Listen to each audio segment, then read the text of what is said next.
adjusted well to his new role on the branch line. His trains were always on time and he was friendly with anyone he met. However, he still found it hard to connect with the mainline engines. Except one. To everyone's surprise, Henry was very kind to the diesel, striking up chats with him at Wellsworth.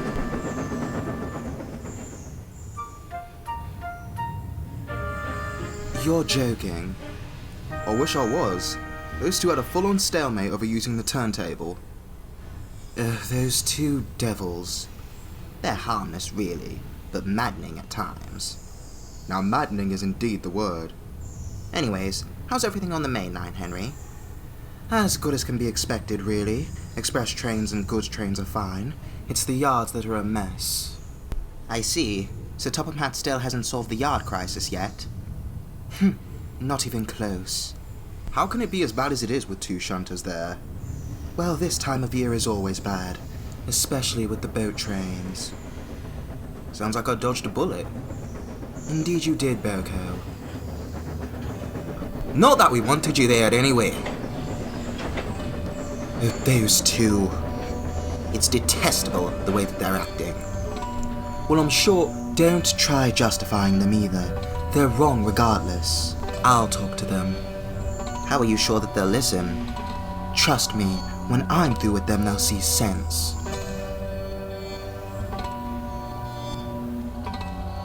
Lay off, you two. We didn't know what you're talking about. Don't give me that, Donald. BoCo has done nothing wrong to either of you. You two immediately just decide to jump down his throat because he's a diesel. Okay, and? They're devils. I think the devils are right in front of me. And what might you be implying there? That you two need to drop your prejudice and get over yourselves. Henry left the sheds, leaving the twins alone. Meanwhile, Edward was working himself to the frames, banking trains and shunting the yards. He was very tired, and his wheels ached when suddenly...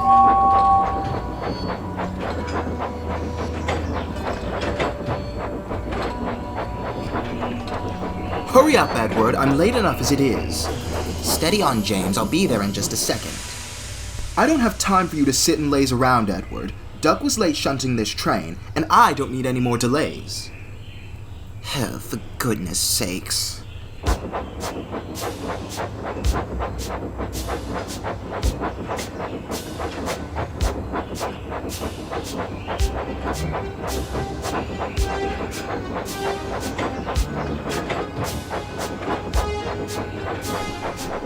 Give it some power, Edward.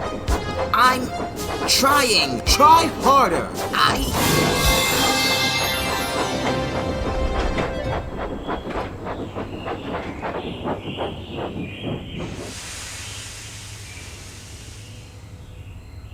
The train went back down the hill. Edward was looked over, and the findings were grim. Edward's parts are severely worn. Seems banking has taken a toll on him. Why haven't you said anything, Edward? Well, I didn't want to let you down, sir. After all, who else is going to bank trains up the hill? We'd have found something else, Edward. It's important to understand that you, like every other engine here, has limits. Yes, sir. Sorry, sir. You'll be sent to the works for repairs. However, I think I'll have to find you a lighter workload. You've been doing this banking since 1925, Edward. I understand, sir, but what would I do? Well, we could trial you on the slower pace of the Brendan branch. Work there isn't as excruciating as banking trains up the hill every day. Oh, sir, that'd be nice, sir. I'd get to reconnect with Albert and Winston. Well then, if I have your agreement, I'll make the arrangements. Thank you, sir. But what about a new banker for the station? That is a good point. I'll start a search for one immediately. So Topham Hatt walked away, allowing Edward to get some rest.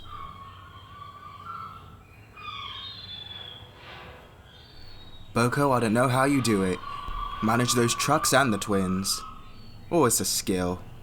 Ha! That's more than a skill. Even Edward struggles with those two. Well, they aren't exactly a problem. Never mind. It's what? Nothing. Seriously. I work on an amazing island, on a peaceful branch line with some very kind engines. I've got nothing to complain about. Well, if there's something seriously wrong... There isn't, Albert, trust me. Anyways, I promised Winston I'd take his van train up to Wellsworth. Where can I find it, Billy? Track 1. Thanks. I'll be off you two.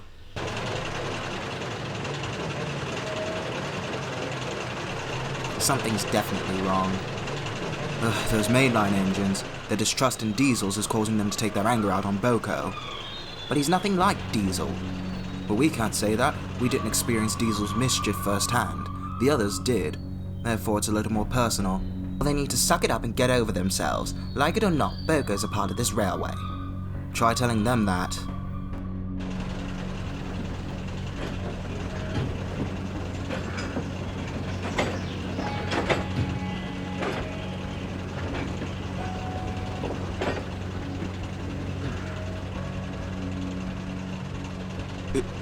Evening, James. What do you want? I was only saying hello. Well, don't. I don't associate with your kind. Look, James, I'm really trying here. I know those stories about Diesel, but I'm not like... What? Not like him? Please, I bet you're just putting on an act. This isn't an act. Please, Diesel was the exact same. He acted all nice, then out of nowhere told lies about us. What's your game gonna be, huh?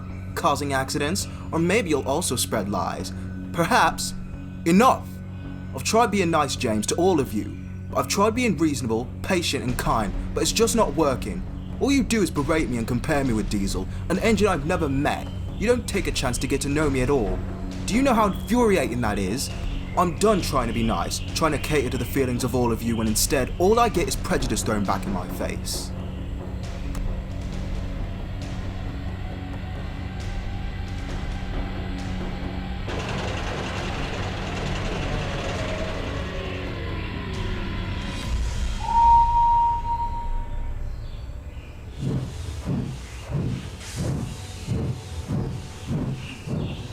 You okay? I'll take it you heard. Yes, I did, though I can't blame you. Well, I can. I shouldn't have snapped. It's not helping my image. Shouldn't have snapped? BoCo, you had every right to snap. In fact, I commend you for being so patient. However, to keep bottling all those feelings up, it's like a boiling pot with a lid on. At some point, everything will boil over. I know. So why do I feel so guilty that I let my feelings get the better of me? Because you know the others will label you as evil for doing so, and I'm going to put a stop to that. Henry, I don't want my friend treated so awfully. I'm going to end this right now. Henry left before BoCo could say another word.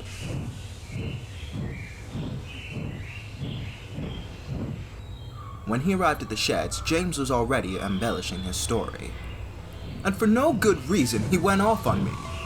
Now that I highly doubt. Henry, what do you mean? I mean you all, gathered here in these sheds. You're awful. Now wait a minute. No, Gordon, I won't. BoCo comes to this railway fresh out of the works. No malice, no ill intent. However, you all jumped down his throat rather than give him a chance. And how exactly were you better, Henry? If I recall, you hated him just as much. And do you know why my opinions changed? Because I sympathize with him. Because I see myself, back when I was in my old shape, all the failures I had. When I took the chance to help him and talk to him, I realized he wasn't that bad. He's a good engine who truly wants to get to know you all better. You all are so prejudiced you can't let yourselves be friends with him. Prejudice, how dare I what? Call you all out on the truth you're too blind to see. If anyone's blind, it's you, Henry. BoCo will probably backstab us like Diesel. Fine. I can tell that all you see is Diesel and not BoCo. I won't be sleeping here tonight with any of you. Anyone else who has brain cells and agrees with me can join me at the old sheds. Where are you two going? With Henry. After all, we don't share your prejudice. Exactly. And until you can see that you're just that, this is the only option.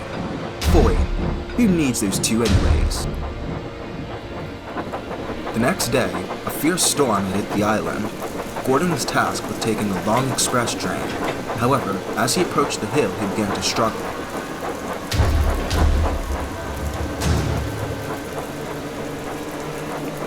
No!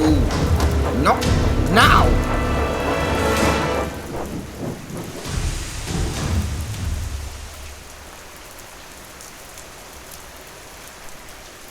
At Wellsworth, word reached BoCo.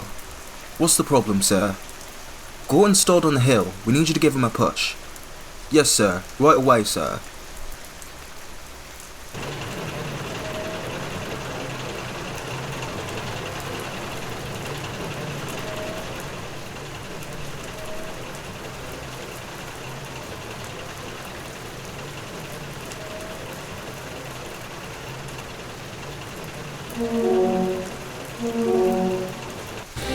"Gorton, whenever you're ready." "No! How do I know you won't stop halfway through?" "The passengers are on board. I'm not going to play with people's lives. Now come on." "Fine."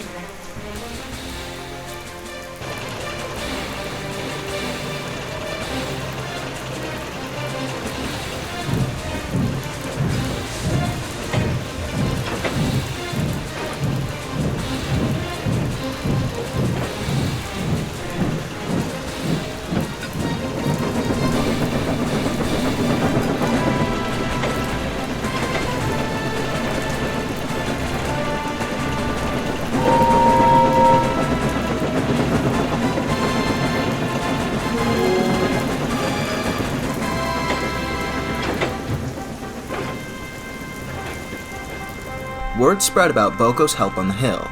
The other engines were surprised by his act of selflessness and began to change their minds. Later, Donald, Douglas, and James came to see BoCo.